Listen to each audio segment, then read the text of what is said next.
सच्चिदानंदम् अखण्डमण्डलाकारं व्याप्तं येन चराचरं तत्पदं दर्शितं येन तस्मै श्रीगुरुवे नमः। ओम।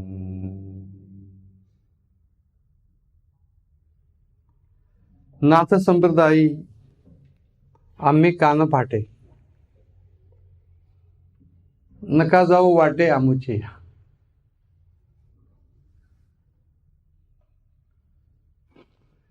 अनेक अभंग स्वामी स्वरूपानंदांचे आहेत। त्याच्यामध्ये असा कडक भाव असले फार क्वचित आहेत। त्यातला हा आहे की आम्ही नाथ संप्रदायी आहोत, कानपाटे असा एक त्यांच्यामधला संप्रदाय आहे। नाथ संप्रदायामधला अनेक आहेत, शाखा उपशाखा, कित्येक शाखा उपशाखा आहेत। त्याच्यामध्ये एक कानपाटे संन्यासी असतात। ते कानफाटे म्हणजे कुठल्या तरी पद्धतीने ते कानाचा जो आकार आहे तो असा सपाट केलेला असतो, मारून केलेला असतो का काय केलेला असतो माहिती नाही, पण असं ते आपल्यासारखं असं कर्वेचर वगैरे नाही, सरळ असतं। तर कानफाटे संन्यासी असं म्हटलं जातं।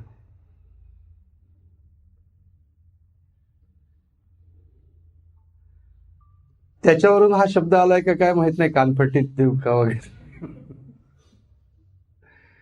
पण कानफाटे संन्यासी असतात। तर ते असे कान, पण ते भयंकर कडक आणि निग्रही असे असतात। कुणी त्यांच्या वाटेला वगैरे जात नाही, कारण की फार कडक असतात। त्यांचा तो साधना मार्ग आणि ते योग मार्गच असतो। कुणी त्यांच्या वाट्याला गेलं तर शिक्षा करतात कुठल्या ना कुठल्या तरी प्रकाराने। म्हणून त्यांनी असं म्हटलं आहे की कानफाटे संन्यासी हा एक वेगळाच भाग, ज्यांना माहिती आहे ते समजू शकतात की एकदम कडक, सर्व काही सोडलेलं, घरदार वगैरे, संसार, त्याच्याशी संबंधित राहणं वगैरे सगळं सोडून एक तर ते भ्रमण तरी करत असतात। स्थायिक असतात का एखाद्या मठात, एकंदरीत त्याच्याबद्दल खूप माहिती नाहीये, परंतु हा तत्प्रघात आहे की कान अशा रीतीने सपाट करून घेणे। पण निग्रह हा पण खूप मोठा भाग आहे त्यांचा, आणि ते कडक असतात हा पण भाग आहे। म्हणून आम्ही कानपाटी, नका जाऊ वाटे आमोचे, आमच्या वाटेला जाऊ नका, नाही तर शिक्षा करणार, थोडक्यात म्हणजे।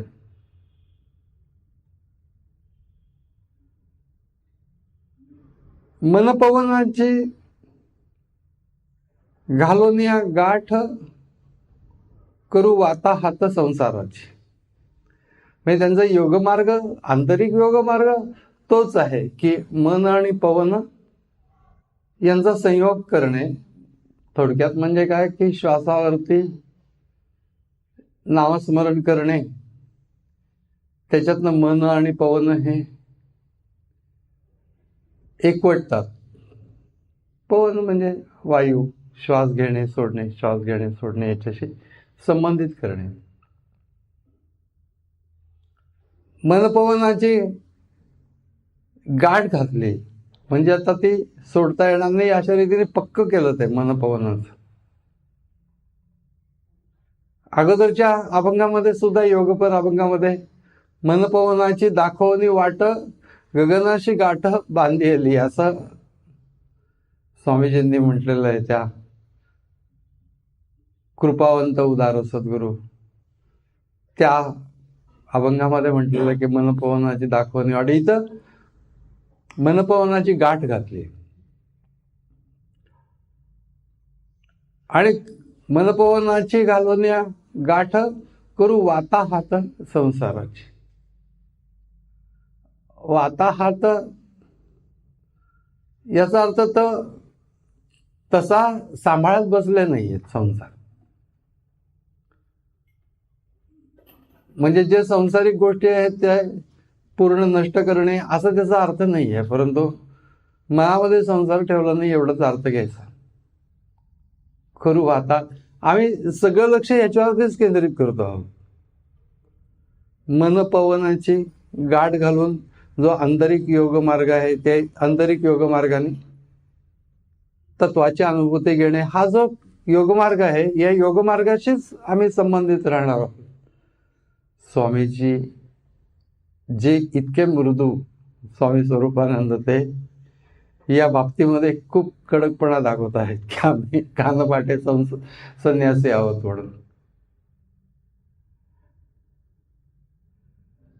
देहासवे पुसू लौकिकाचे नाव, नेदू उरो ठाव जीवासीही. देहासगट लौकिकाचं नावही पुसून टाकू. म्हणजे थोडक्यात म्हणजे सांसारिक सर्व आकर्षण जी सारखी कुठल्या ना कुठल्या तरी पद्धतीने मध्ये येतात, त्या सर्व आकर्षणांची वाताहत करून टाकू असं त्यांना म्हणायचं. म्हणजे त्याला एक मोठा कणखरपणा लागतो. म्हणजे सहसा हे जमतं अशातला भाग नाही, कशात ना कशात तरी गुंतलेला असतं.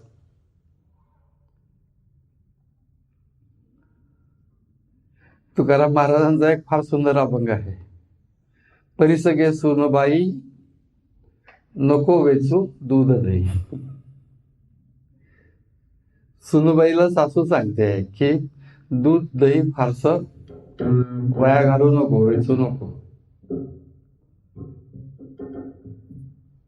परिसगे सुनबाई नको वेचू दूध दही. आवा निघाली पंढरपुरा, वेशीपासून आली घरा. काही तिला हे सांगायचं होतं की हे जर का आपण तिला सांगितलं नाही बजावून, तर ही सगळं संपूर्णच टाकेल. म्हणजे सुनेवरचा विश्वास कसा नसतो हे पण दाखवलाय. नको वेचू दूध दही, हवा निघाली पंढरपुरा, हे सगळं सोडून जायचं आहे, परंतु वेशीपासून आली घरा. आणि मग त्याच्यामध्ये म्हणते की मज हातीचा कलवडू, मज वाचून नको फोडू. म्हणजे कलवडू म्हणजे एक घट्ट दह्याचं भांड दही लावून ठेवलेलं असतं, आणि ते थोड्या दिवसामध्ये त्याचं घट्ट दही होईल त्याचं तयार. मग ते फोडायचं असतं, तर सासू फोडणार, बाकी सुनेनी नाही फोडायचं. मी आल्याशिवाय ते फोडू नको. मज हातीचा कलवडू, मज वाचून नको फोडू. भिक्षुक आला घऱ्या, सांग गेली पंढरपुरा. कशा रीतीने लोक अजिबात कुणालाही मदत करणे वगैरे अगदी कसं बसं करणे आहे. काहीतरी एक्सक्यूज काढायचा की आता भिक्षुक आला घरा, सांग गेली पंढरपुरा. नाही तेवढंच बरं.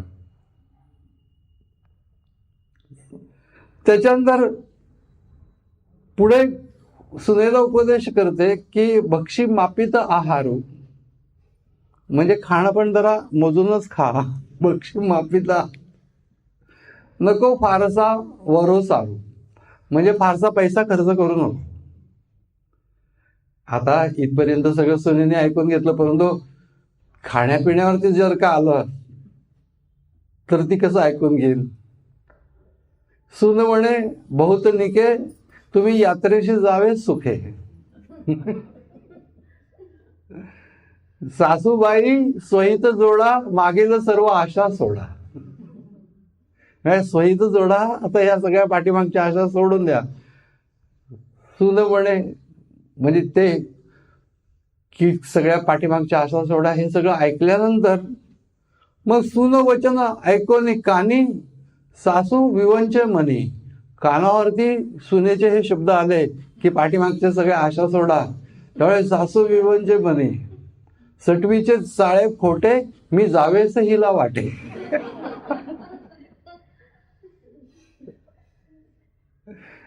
मी जावेस हिला वाटे. आणि मग तिचा विचार फिरून जातो. आणि मग आता काय यात्रेचे जाऊ, तेथे जाऊन काय पाहू. मुले लेकरे घरदार, हेची माझे पंढरपूर.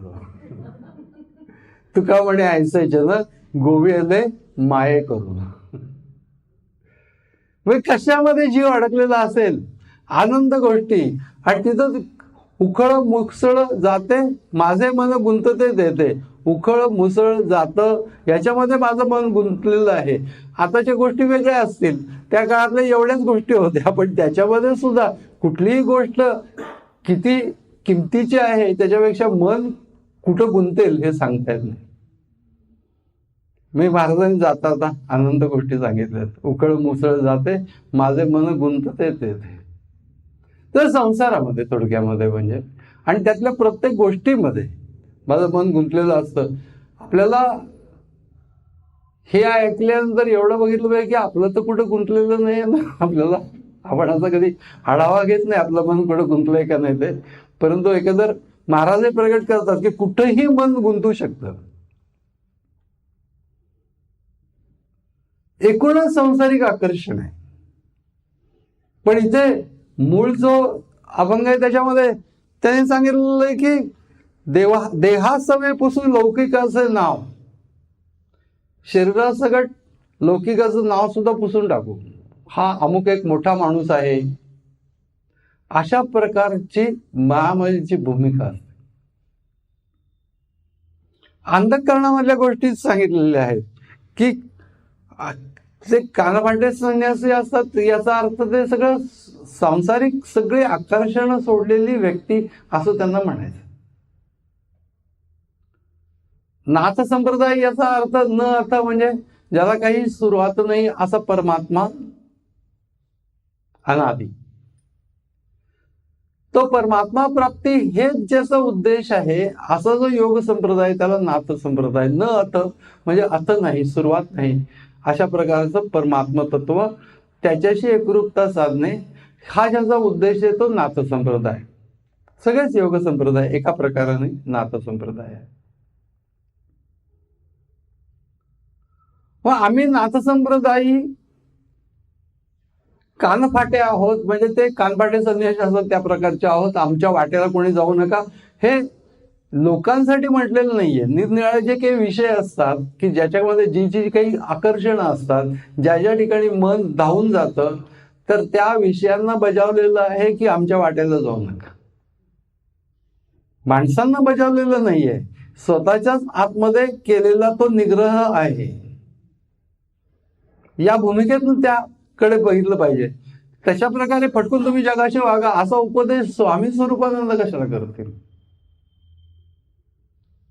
मी पूर्णतेला पोचलेले कुठलेही महात्मा असं जगाशी फटकून वागा, हे विश्वची माझे घर ऐसी मती जयाची स्थिर, किंबहुना चराचर आपणची जाहला, अवघे जगची सनोळख जगाशी जुनाट सोयरिक. ज्ञानेश्वर महाराज म्हटले सगळं जग ओळखीचं आहे, सगळ्यांची आपली जुनाट मैत्री आहे, जुनी मैत्री आहे, अशी त्याच्या अंतःकरणाची भूमिका आहे.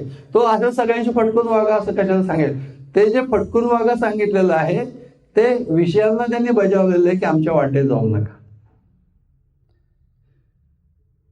शरीराला, शरीराच्या इंद्रियांना, त्यांच्या आकर्षणांना, या सगळ्यांना उद्देशाला धरून या सगळ्या गोष्टी बोललेल्या आहेत. स्वामी विवेकानंदच्या चरित्रामध्ये एका ठिकाणी आलेलं आहे की त्यांना एकदा असे म्हणजे रामकृष्ण गेल्यानंतरची गोष्ट आहे, पण एकदा समसमित पदार्थ करून खावे असं वाटलं विवेकानंदांना. आणि मग काय करायचं ते मनात तरी इच्छा जाईना, म्हणून तवा तापत टाकला आणि त्याच्यानंतर त्याच्यावरती ते तेल वगैरे, आणि आता चमचमीत पदार्थ करायच्या ऐवजी त्याच्यावर जाऊन बसले. आणि कित्येक दिवस ते दुखणं त्यांना आमच्या वाटेला जाऊ नका हेच सांगतात. आपण असं काही करायला नको, म्हणजे आपण करणारच नाही. आपण तर तवा गार झालेला 100% बघणार आणि त्याशिवाय बसणार. पण एकेका महापुरुषांच्या जीवनात एक काय काही प्रसंग असतात, त्यातला हा स्वामी विवेकानंदांच्या जीवनातला एक प्रसंग आहे की अशा प्रकारचे अत्यंत स्वतःच्या बाबतीमध्ये कडक होते. इथं पण हीच गोष्ट सांगितली की स्वतःच्या बाबतीमध्ये कडक असते. आमच्या वाटेला जाऊ नका हे बाहेरच्या कोणाला कशाला सांगतायत?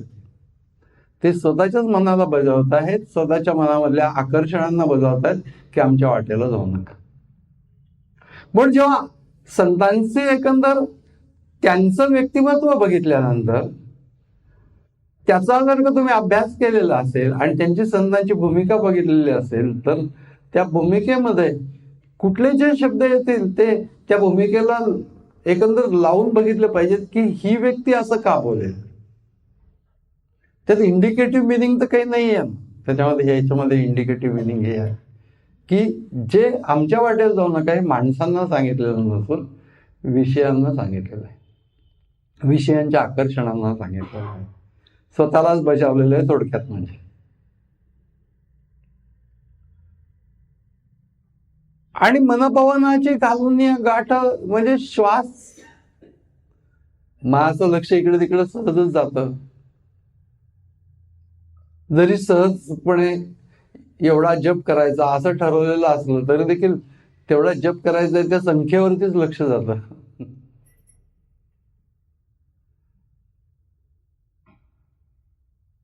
किती जप करायचा, मग नाम किती घ्यायचं. तर एकदा अंबुराव महाराजांनी सांगितलं की आंधळा दोर वळतोय, आंधळा दोर वळतो आहे, तशा प्रकाराने साधना करा. मग किती झालं ते तो बघत नाही, त्याला दिसतच नाही. माझी इतकी साधना झाली, अशा प्रकारचा आविर्भाव अंतःकरणावरती असू नये यासाठी सांगितलेलं आहे. आपण कुठं आहोत एवढंच बघायचं की बसल्यानंतर आपलं काय होतं. म्हणून नेहमी प्रत्येक जो अभंग आहे किंवा संत वाङ्मय जे आहे ते संत वाङ्मय हे मनोरंजनासाठी नसून मनोविजयासाठी म्हणून आहे, हे लक्षात घेतलं पाहिजे. आणि ते स्वतःला लावून बघितलं पाहिजे की आपण कुठं आहोत याच्यामध्ये. आपण असं बजावलेलं आहे का, स्वतःच्याच मनामध्ये स्वतःलाच बजावलेलं आहे का की आमच्या वाटेत जाऊ नका, आम्ही खरंच सगळं सोडलेलं आहे का. थोडस आपले आत्मनिरीक्षण, कृष्णमूर्ती म्हणायचे की आत्मपरीक्षण करू नका, आत्मनिरीक्षण करा. कारण की आत्मपरीक्षण केलं की तुम्ही नापास होणार, हे 100%. आत्मपरीक्षण करू नका, आत्मनिरीक्षण करा. आपण कुठं आहोत हे पाहायचं थोडक्यात. म्हणजे तसा हा अभंग असं सांगतो की मनपवनाची, मन आणि पवन, श्वास, त्याच्याबरोबर नाम, श्वासाबरोबर नाम घेता घेता मन त्याच्याशी जोडलं जाईल आणि ते त्याचं फिरणं जे आहे ते सीमित होईल, तेवढ्याच पुरतं मर्यादित. त्याला गप्प, एकदम गप्प बसवलं की काही नाही, शब्द नाहीत, काय नाहीत, काय नाहीत, या अवस्था त्याला कळतात वैचारिक दृष्टीने, पण ते जमत नाही. त्याच्यासाठी म्हणून त्याला एका प्रोसेसमधनं जायला लागतं. आणि ती प्रोसेस ही आहे की श्वासाशी संबंधित नाम करणे आणि त्याच्यावरती लक्ष ठेवणे. श्वासाच्या येण्या जाण्याबरोबर जो नाममंत्र, जो आपण कुठला जो घेत असू तो नाममंत्र घेणे आणि त्याच्याबरोबर तो मन जे आहे त्या श्वासाशी संबंधित, म्हणजे श्वासाच्या लयीशी संबंधित होतं, त्याच्याबरोबर त्या मंत्राशी संबंधित होतं. म्हणजे त्याचं जे अवांतर फिरणं आहे ते सीमित होऊन ते थोड्याच भागामध्ये फिरत राहतं. एकदम गप्प भरता येत नाही की एखाद्या लहान मुलगा आहे आणि का तो भयंकर धुडगूस घालतोय, तर त्याला सांगतात की एवढ्या खोलीमध्येच तू खेळायचं. मग ठीक आहे, मग काय हरकत नाही की बाबा अगदी सगळीकडे धुडगूस घराभर घालायचं नाही, पण या खोलीमध्ये खेळायचं ना, ह्या खोलीमध्ये. मग हळूहळू या खेळण्याचे खेळ, इथंच बस, इथं बसून खेळ, असं करत करत करत त्याला सीमित करणे. तशा प्रकारचं आहे की श्वासावरती नाम घेणे याचा उद्देश तरी काय आहे की श्वास अखंड चालू आहे आणि श्वासावरती लक्ष ठेवल्यानंतर श्वास हळूहळू मंद होत जातो. जसं जसं मन शांत होतं तसं तसं श्वास मंद होत जातो. श्वास मंद झाल्यानंतर ते जे मनाचं जे एकूणच फिरणं आहे ते पण अतिशय कमी कमी होत जातं. मग श्वास इतका सूक्ष्म होऊन जातो आणि मनही त्याच्याबरोबर अगदी शांत होऊन जातं की श्वास चाललाय का न चाललाय याच्याकडेही लक्ष त्याचं जात नाही. अशा रीतीने जे केंद्रित करायचं आहे ते स्थान जर का नक्की असेल तर असं होतं. नुसतं जर का श्वासावरती मन अशा रीतीने फिरत राहिलं तरी देखील आपला उद्देश पूर्ण होणार नाही. जे आत्मसंस्थ करायचं आहे तो उद्देश मान धरून स्ववरती लक्ष केंद्रित करणे, ही गोष्ट करत असताना अगोदर त्याला थोडासा वाव दिला पाहिजे फिरण्याच्यासाठी. म्हणून श्वासावरती मन, त्या मंत्राच्या सहाय्याने श्वासावरती ते बसेल. हळूहळू हळूहळू श्वास कमी होत जातील. मंत्र आहेच आहे, पण सगळं मंत्र ही सूक्ष्म होतं, श्वासही सूक्ष्म होतात आणि शेवटी केवळ फार थोडा त्याचा आविर्भाव राहतो. मोठा मंत्र असेल तर तो कमी होऊन जाऊन एखाद्या श्रीराम म्हणा किंवा ओंकार म्हणा, शिव शिव म्हणा, असं थोड्या ह्याच्यावरती येऊन तो थांबतो. याचं कारण की त्याला जास्ती असे शब्द त्यावेळेला मनाला सगळे म्हणत बसण्याच्या इतकी मोकळीक नकोच असते. तेच स्वतः शांत झालेलं असतं. त्या मंत्र मोठा असला तर तो कमी कमी कमी होत जातो. त्यांनी बिघडत नाही काही. ओम नमः शिवाय म्हणता म्हणता ते नुसत्या ओमवरती आलं तर शंकर रागवतील असं समजू नये. कारण की त्या ओंकारातूनच सर्व मंत्र निर्माण झालेले आहेत. तर तसं काही होण्याची शक्यता नाहीये किंवा कोणतरी रागवलं. आणि हे माणसं सगळे आपल्या जे काही अंतःकरणातले जे विकार असतात ना, ते सगळे देवांवर घालतात की ते देव रागवतात, त्यांच्याकडे लक्ष दिलं नाही. तर देव कशाला म्हणायचं त्यांना? आपल्यासारखेच जर का विकार असतील त्यांना तर असं ते होतच नाही. पण तो आपली एक भूमिका, माणसांच्या सारखं देवाकडे बघणे, अशी एक भूमिका असते. आणि मग त्याच्यानंतर मग ते सगळ्या आपल्या भावना त्याच्यावरती तशा लादल्या जातात आणि मग खेळ सुरू होतो एक मानसिक.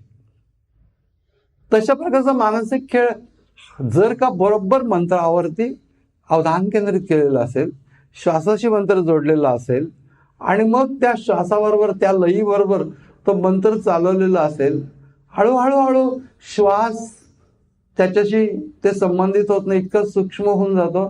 लय वगैरे पकडायची पण गरज राहत नाही. कारण की त्याचा उद्देश जो आहे तो चित्त त्या तत्वाशी स्थिर करणे, हा त्याचा उद्देश आहे. ते जसं जसं वृत्तीत्मक जो व्यापार चाललेला असतो तो कमी होतो या सगळ्या प्रक्रियेमुळे. आणि वृत्तीत्मक व्यापार कमी झाल्यानंतर जी मूळ स्वरूपाची जाणीव असते ती जास्तीत जास्त स्पष्ट व्हायला लागते.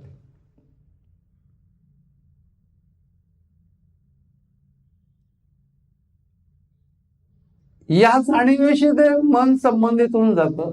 म्हणून ही प्रक्रिया सांगितलेली आहे की मनपवनाची गाठ हा एक टप्पा आहे, हा एक मार्ग आहे, जिना आहे. पण हा काही जिन्यावरती कोणी थांबत नाही. गच्चीवरती जायचंय ना, मग जिन्यावर धरून बसलं तर जाशील कसं? पण त्याची पुढे प्रोसेस आपोआप डेव्हलप होईल. त्याच्यासाठी तू अगोदरपासून समजून घेतलं तर काही हरकत नाही की या जिन्याने मी वरती जाणार आहे. तिथे जिन्यावरती राहणारे अशा प्रकारचा उद्देश नसतो. तशा प्रकारे सर्व साधना ज्या आहेत त्या मन शांत करणे, त्याच्यानंतर ते शरीर आणि संसाराशी जोडलेलं असतं, त्या ज्या वृत्ती आहेत त्या वृत्ती शांत करणे, त्या वृत्ती उठणार नाहीत असं करून ते तत्वाशी जोडण्याच्यासाठीची सुयोग्य परिस्थिती निर्माण करणे. योगचित्तवृत्ती निरोध हा हे अगोदर सांगितलं याचं कारण की सुयोग्य परिस्थिती निर्माण झाली पाहिजे. त्याशिवाय तदा द्रष्टु हो स्वरूपे वसानम, त्यावेळेला द्रष्टा स्वरूपाच्या अवस्थेत असतो. ही स्थिती निर्माण होण्यासाठी किंवा ती अवस्था प्राप्त होण्यासाठी अगोदर त्याची परिस्थिती तर नीट पाहिजे. कारण की ते बाहेर भलतीकडेच भटकत असेल आणि मग एकदम स्वरूपावरती कसं जाईल? स्वरूपाचा सुद्धा एक विचार येऊन जाईल मनातून. जसे अनेक विचार येतात आणि जातात तशा प्रकारे ते तिथं स्थिर नाही होत. पर्सेंटेज त्याचं जास्तीत जास्त वाढत जाईल हळूहळू. जसं जसं वृत्ती कमी होत जातील तसं जसं स्वची जाणीव जी आहे ते जे स्वयंस्फुरण जे आहे त्या स्फुरणावरती अधिकाधिक लक्ष केंद्रित होईल. किंवा जे काही तत्व विश्वव्यापी आहे, ज्या तत्वाचा मी वेध घेतो आहे तेच माझ्या शरीरात आहे, त्या तत्वाशी चित्त संबंधित होत आहे. पण एकंदरीत मनावर ज्या वृत्ती आहेत त्या शरीराची पण आठवण नाही आहे. त्याच्यानंतर मोठेपणा जो लौकिक आहे, की आता बाह्य लौकिकाचा जो भाग तर काही नाहीच आहे. इथे बसल्यानंतर असा पण एक लौकिकाचा मनामध्ये प्रादुर्भाव होतो की आपण किती मोठे योगी आणि भक्त आहोत. आपण किती जवळजवळ 1.5 तास बसलो 40 वर्षामध्ये. ठीक आहे बाबा, 1.5 तास असं आता मी कम्फर्टेबल. ते सगळीकडे जाहिरात केल्याशिवाय बरं वाटत नाही त्याला. ते 16 सोमवारचं व्रत वगैरे करतात किंवा असे काही व्रत करतात, त्यांना जोपर्यंत दुसऱ्या कोणाला तरी सांगत नाही तोपर्यंत त्यांना ते बरं वाटत नाही की आपण हे केलं. गपचूपच करा, अजिबात सांगून का बाहेर, असं कसं चालेल, सांगायला लोकांना कळलं पाहिजे. हा जो पारमार्थिक लौकिक आहे त्याच्या संबंधामध्ये बोललेलं आहे. आम्ही भक्त आहोत, आम्ही योगी आहोत, आम्ही ज्ञानी आहोत, हे सगळे जे काही मनावरच्या ज्या स्वतःच्या बद्दलच्या गोष्टी आहेत त्या सगळ्या काढून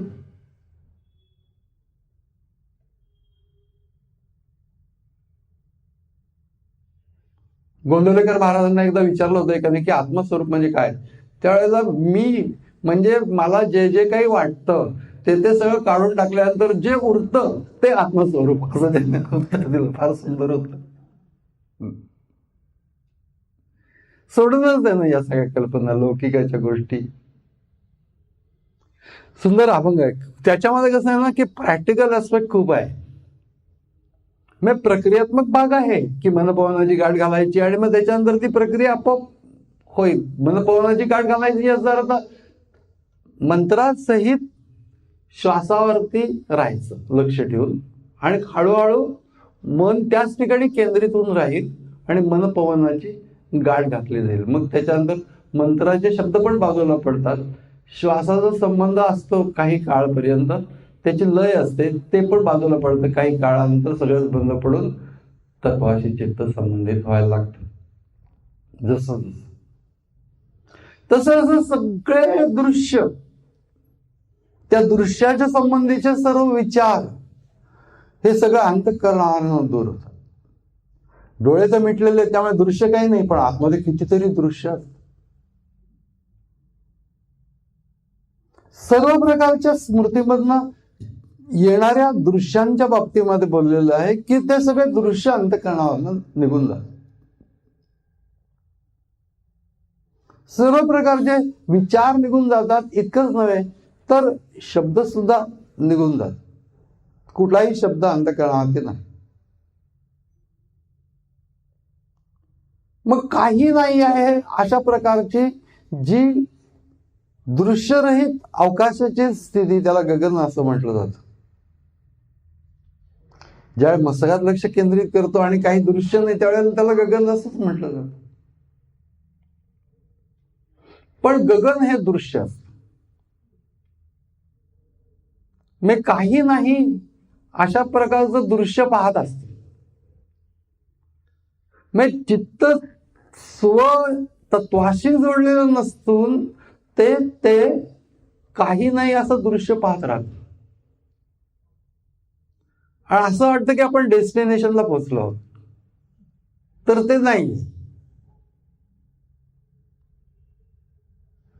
मग त्याच्यानंतर वृत्तीशून्य अशा प्रकारची जी स्थिती असते त्या स्थितीला शून्य असं म्हटलं जातं. दुसऱ्या एका अभंगामध्ये शून्य निशून्याचं बीज महाशून्य असं स्वामींनीच म्हटलेलं आहे. निशून्य म्हणजे तीच अवस्था दीर्घकाळ राहणे. काही वृत्ती नाहीत अंतःकरणावरती, कुठलंही दृश्य नाही, काही नाही.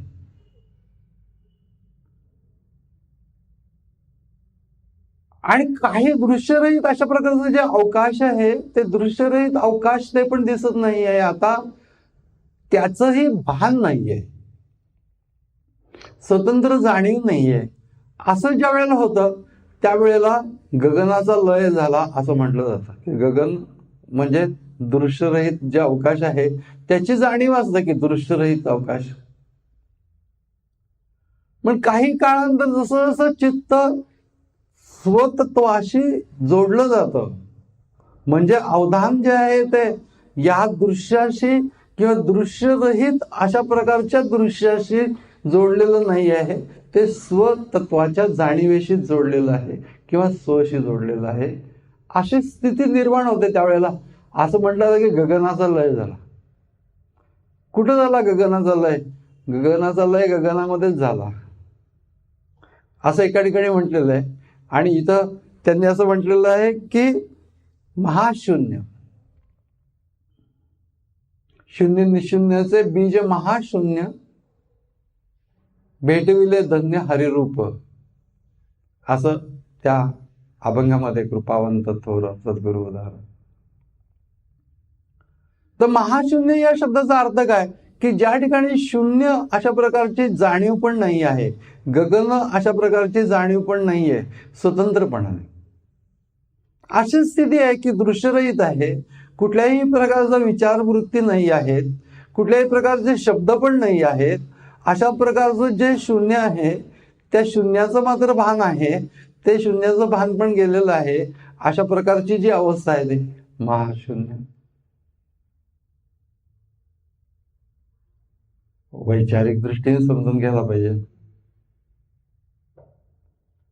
पण या महाशून्य या अवस्थेमध्ये एकदा पोचल्यानंतर त्याच्याशीच ते तत्व संलग्न आहे. त्या अवस्थेला जो पोचलेला असतो तो त्या तत्वाचाच जो वेध घेत असतो, तो आता वेध घेतोय अशा प्रकारचे सुद्धा स्वतंत्र जाणीव कुठलीच नाही आणि तो त्या स्थितीमध्ये आहे. तर त्या महाशून्य अवस्थेला तत्वस्थिती जोडलेलीच. त्या तत्वस्थितीला चित्त जोडलं जातं. म्हणून स्वामी म्हणे तुम्हा बुडवू महाशून्य, तुम्हाला महाशून्यामध्ये बुडवून टाकू. म्हणजे याच अवस्थेमध्ये तुम्ही जर का साधना करता करता करता एक शक्ती तुम्हाला पुढे नेत असते. जिथे जिथे अडतं त्या त्या ठिकाणून आम्ही आमच्या प्रयत्नाने प्रत्येक वेळेला पुढे जाऊ असं नाही आहे. एका शक्तीचा आधार असतो की जी तुम्हाला पुढे नेत असते, तिला सद्गुरु कृपा असं म्हटलं जातं.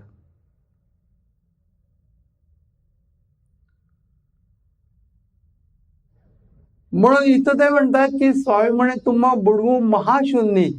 महाशून्यामध्ये बुडवल्यानंतर मग काय, तर त्या ठिकाणी जे गगन अशी स्वतंत्र जाणीव होते की काही नाही अशा प्रकारचा वृत्तीरहित अवकाश, त्याची पण आटणी होय जेथे, त्याची पण ज्या ठिकाणी आटणी होते त्या महाशून्यामध्ये मी तुम्हाला बुडवून टाकू. आणि ती जी अवस्था थोडक्यात म्हणजे प्राप्त होईल, ती प्राप्त झाल्यानंतर त्यालाच लागून ते तत्व परमतत्व, महाशून्य अवस्था ज्याला प्राप्त झाली त्याला परमतत्वाची अवस्था प्राप्त झाली. कारण की त्या अवस्थेशीच ते संलग्न आहे. कारण वेगळेपणा जोपर्यंत मी वेगळं काहीतरी अनुभवतोय, अगदी शून्य सुद्धा अनुभवतो आहे, तोपर्यंत एकरूपता होऊ शकत नाही. वेगळेपणाच राहतो, एक कुठल्या तरी अनुभवाचा वेगळेपणा राहतो, काही नाही. आणि अनुभवाच्या साठी म्हणून चित्त मोकळच नाहीये, तर तत्वाशी वेध घेत घेत घेत घेत अशा अवस्थेला जाऊन पोचलेलं आहे. पहिल्यांदा मंत्राचा वापर केलेला आहे, श्वासाशी संबंधित केलेला आहे, त्याच्यानंतर हळूहळू असं करता करता सगळ्या वृत्तींचा लय झाला. त्या वृत्तींचा लय झाल्यानंतर हळूहळू अशी स्थिती निर्माण झाली की काही वृत्ती नाही आहेत, गगन आहे. त्या गगनांचा किंवा शून्य अशी अवस्था आहे. आणि त्या शून्याचं जे भान होतं ते पण गेलं, त्याला महाशून्य असं म्हटलं जातं. त्या महाशून्याच्या अवस्थेत गेल्याबरोबर तत्वस्वरूपण म्हणजे एकंदर हा प्रवास आहे. पण तिथपर्यंत तुम्हाला नेऊन सोडू. स्वामी म्हणे तुम्हा बुडवू महाशून्य, गगनाची आटणी होय जेथे. थोडक्यात म्हणजे सुरुवात झालेली की नाथसंप्रदाय आम्ही कान फाटे, नका जाऊ वाटे आमुचे या, असं स्वतःच्याच अंतरामध्ये विषयांना सांगितलेलं आहे, विषय प्रवृत्तीनं सांगितलेलं आहे. ज्या ज्या गोष्टी चित्त विचलित करतात त्यांना सांगितलेलं आहे. आणि अतिशय निग्रह प्रगट केलेला आहे की मी या तत्वस्वरूपाचा वेध घेईन, बाकी काही करणार नाही. आणि असं झाल्यानंतर ती प्रक्रिया पद्धत पण सांगितली की मनपवनाची घालून या गाठ, ते करू वाता हात संसाराची, त्या सांसारिक वृत्तींची, थोडक्यात म्हणजे संसाराची वाताहत काय करणार, सांसारिक वृत्तीच्या मनामध्ये घर करून बसलेल्या आहेत त्यांची वाताहत करणं. देहासवे पुसून लौकिकाची मात, म्हणजे लौकिक जो आहे मोठेपणाची एक प्रवृत्ती असते माणसाला, कोणीतरी मोठं म्हणावं असं. सर्व प्रकारचं लौकिक, त्याच्यामध्ये पारमार्थिक लौकिक पण आहे, शरीराचं पण भान नाही आहे, इतकं तो अंतर्मग्न आहे.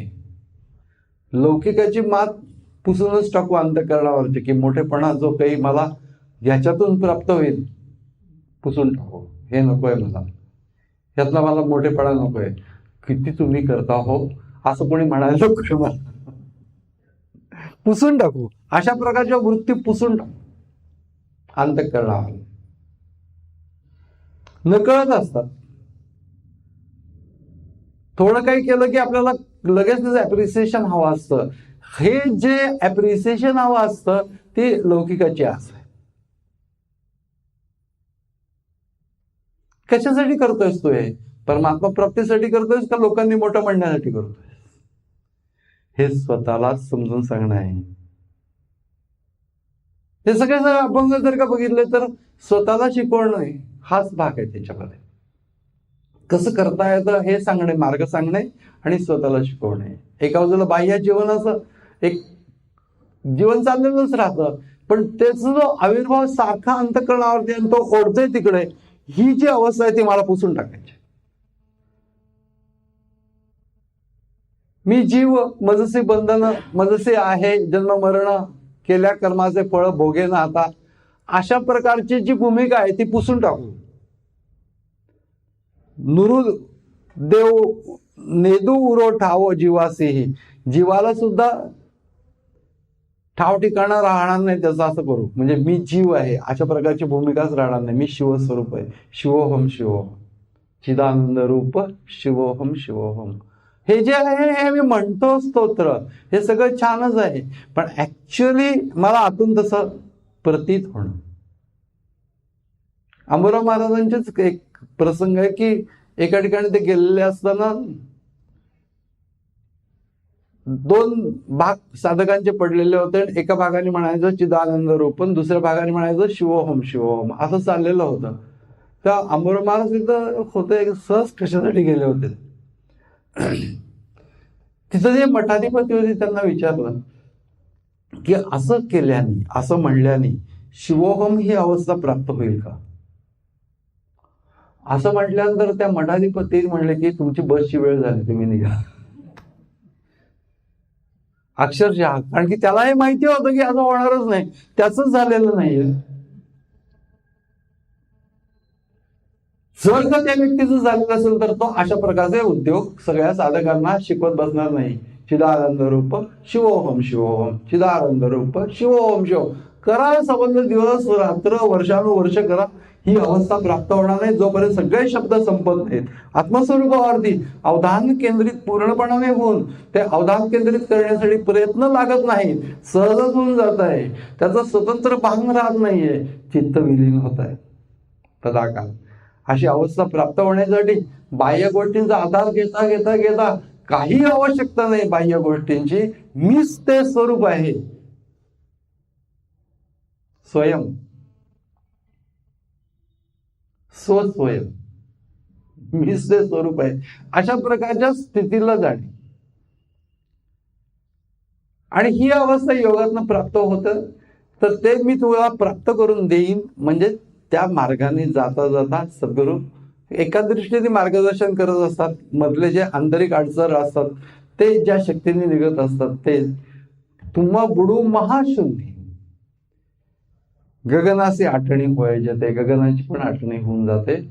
त्या महाशून्यामध्ये तुम्हाला बुडवून टाकू, म्हणजे तुम्ही तत्वस्वरूपच व्हाल, बाकी काहीच नाही. कारण की महाशून्याशी तत्वस्वरूपे जोडलेलंच आहे की ही अवस्था प्राप्त झाली की ती अवस्था प्राप्त झाल्यासारखंच आहे. एकाच नाण्याच्या दोन बाजू आहेत की महाशून्य अवस्था, तत्वस्वरूपाशी जोडलेली. पण योगमार्गाने प्रवास करता करता शून्य, निशून्य, महाशून्य असा जो क्रम कृपावंत उदार कृपावंत थोर सद्गुरु उदार या अभंगामध्ये जसं मांडलेलं आहे त्याप्रमाणे हे आहे की त्या महाशून्यामध्ये तुम्हाला बुडवून टाकू, बुडवलं की तुम्ही तत्वस्वरूपाशी विलीन व्हाल, एकरूप व्हाल. अशा प्रकारे एकंदर अभंग आहे की नाथसंप्रदायाच्या पासून सुरुवात झाली या शब्दापासून. त्यामुळे असं वाटतं की आपला नाथसंप्रदाय आहे की नाही, आता म्हणजे सुरुवात किंवा अंत म्हणजे शेवट नाही, अशा प्रकारचं जे परमतत्व आहे त्याला न अर्थ म्हणून नाता असं म्हटलेलं आहे. आणि त्या तत्वाचा अनुभव घेणे हा त्याचा उद्देश आहे तो नाथसंप्रदाय. पण त्याला मोठं ही शेवटची अवस्था प्राप्त करण्याच्यासाठी म्हणून आम्ही कानफाटे म्हणजे जे कानफाटे संन्यासी त्याचा उपयोग करून घेतलेला की अत्यंत निग्रही, मी माझी साधना आणि सोडून बाकी काही बघणार नाही. अहो पण सगळ्या विश्वाचं काय होईल ते नंतर पुढे जशी तुझी पूर्ण अवस्था होईल तसं जसं तू आणि विश्व एकरूपता ही पुढची गोष्ट आहे. तू सुरुवातीपासून त्या सगळ्या गोष्टीच्या शेवटच्या स्टेपवरती जाऊन लक्ष केंद्रित करतो आहेस आणि मधल्या सगळ्या गाळून टाकतोय, शून्य मार्क मिळतील. मग हा शून्य वगैरे काही नाही.